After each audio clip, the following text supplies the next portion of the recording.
The gaming industry has undergone many changes over the past few decades. What began as an era of single-purchase, complete experiences has now evolved to a landscape dominated by forever games. These games, also known as live service games, are not designed with a definitive end in mind. Rather, they are built to keep players engaged indefinitely, often through a combination of free-to-play models, multi-platform availability, and the ubiquitous Season Pass.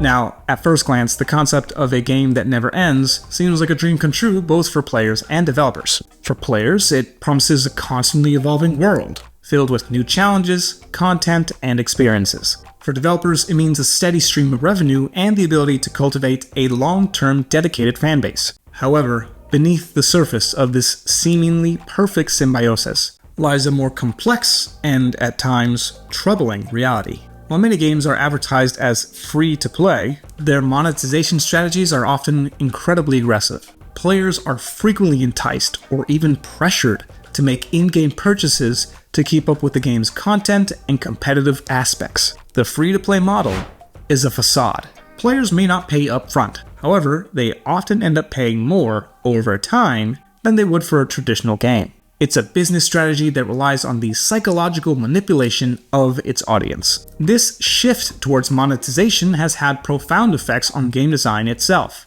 Traditional game design focused on delivering a complete, polished experience, with a clear beginning, middle, and end.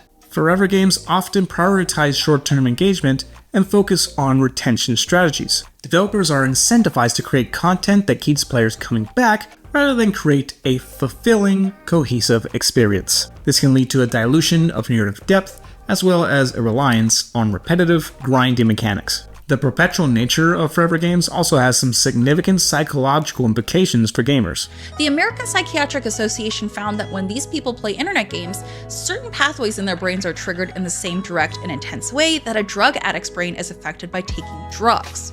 The constant stream of new content, events, and challenges creates a sense of urgency or the fear of missing out. This can lead to unhealthy gaming habits where players feel compelled to log in daily, not out of genuine enjoyment, but out of the fear of falling behind. Forever games can create a cycle of compulsion where players are continuously chasing the next reward or achievement. This can lead to burnout, which can negatively affect players' mental health and well-being. Moreover, the community dynamics within a forever game can both be a blessing and a curse. On one hand, these games can foster strong, vibrant communities, where players form lasting friendships and bonds. On the other hand, the competitive and often toxic nature of these environments can lead to conflicts and harassment. Like watching my Twitter timeline of people who don't know be like, oh my god, this is horrific.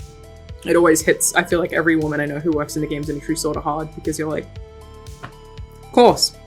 From a financial perspective, the live service model is not without its risks. The initial success of a forever game can quickly wane if developers fail to continuously deliver engaging content. This has led to numerous high-profile failures, where games, despite their promising starts, could not maintain their player base. One of the more recent examples can be seen in the number of competitors for this year's EVO. Street Fighter Third Strike, a game that released over 20 years ago, garnered nearly double the amount of players when compared to MK1, a game that released less than a year ago. But I can tell you why. As somebody that has been on the outside and seen Mortal Kombat perform at its best and its worst in the past, and now arguably it's not in a specific great state, I mean, I can tell you why, and it's because Mortal Kombat 1 lost its casual audience. The live service model is inherently unstable. It requires a delicate balance of content delivery, community management, and monetization.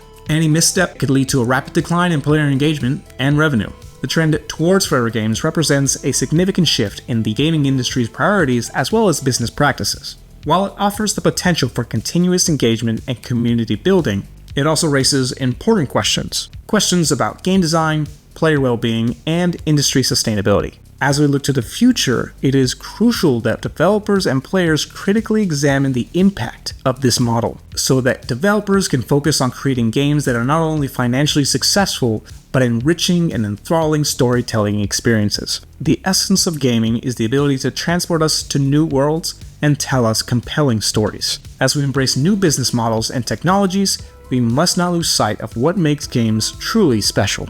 Ultimately, the rise of forever games represents broader trends within our digital society, where constant engagement and monetization is prioritized over quality and satisfaction. It is a trend that requires introspection and a balanced approach. As we navigate through this landscape, it is essential that we don't forget, games are not just products, they are an art form, a means of connection, and a source of joy.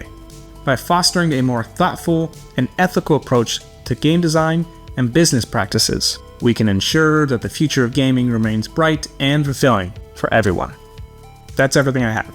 If you enjoyed this video, give it a like and subscribe. Otherwise, I'll see you in the next video. Peace!